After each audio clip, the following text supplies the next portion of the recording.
J'ai découvert la peinture très tard, en fait, à 40 ans. Et j'avoue que je ne m'y intéressais pas plus que ça. En fait, c'était la musique, le sport.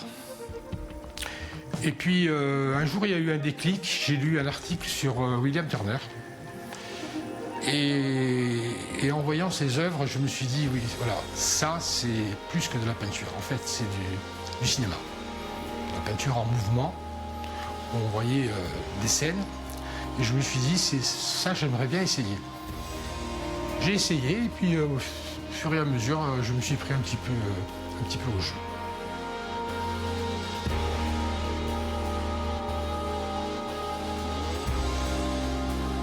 Pierre-Paul Marquine y vit et travaille à Ajaccio. Il aime faire danser sur la toile des lignes qui se croisent, se rejoignent, s'entremêlent dans un mouvement perpétuel que lui inspirent les formes, les couleurs et la lumière de la Corse.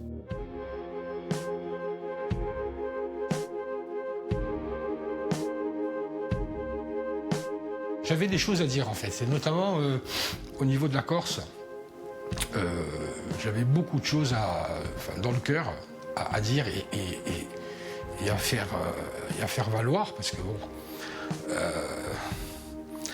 et je me suis rendu compte que par la peinture on pouvait dire beaucoup de choses en fait sans être obligé de les exprimer ou de les écrire, puisque c'est très difficile, et on peut surtout et ça passe partout en fait.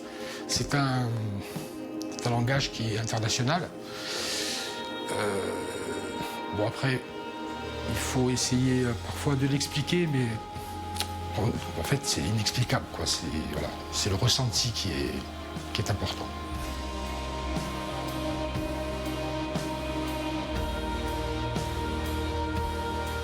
Lorsque je commence une toile, je ne sais pas du tout comment elle va se finir.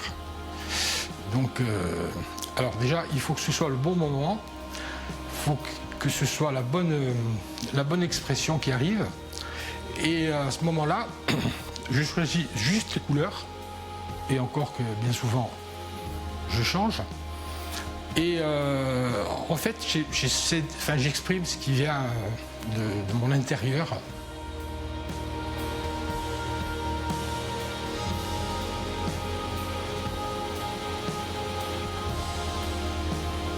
C'est aux gens d'interpréter, chacun interprète la chose à sa façon. Moi, je ne veux rien exprimer de spécial, si ce n'est, bien évidemment, sans prétention, j'essaie de peindre la Corse, mais pas l'extérieur, son âme.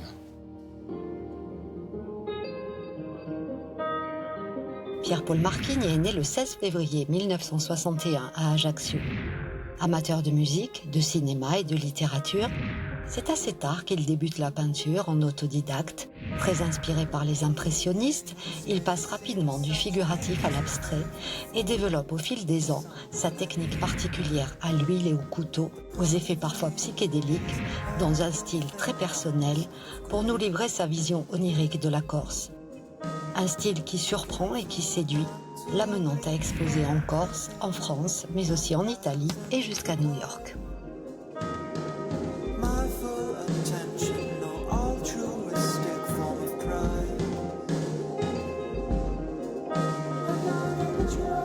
L'art, en tout cas pictural, visuel, déjà, je pense que c'est la seule manière de communiquer à l'international, c'est-à-dire qu'il n'y a pas de barrière, pas de langage.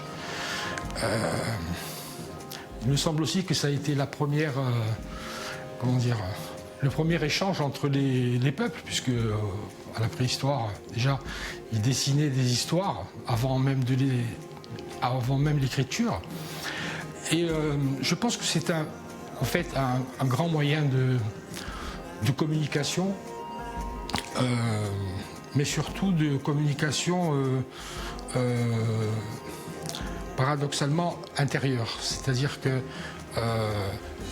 les gens qui sont spectateurs, ils sont en même temps spectateurs et acteurs en fait. C'est-à-dire qu'ils peuvent imaginer un tas de choses.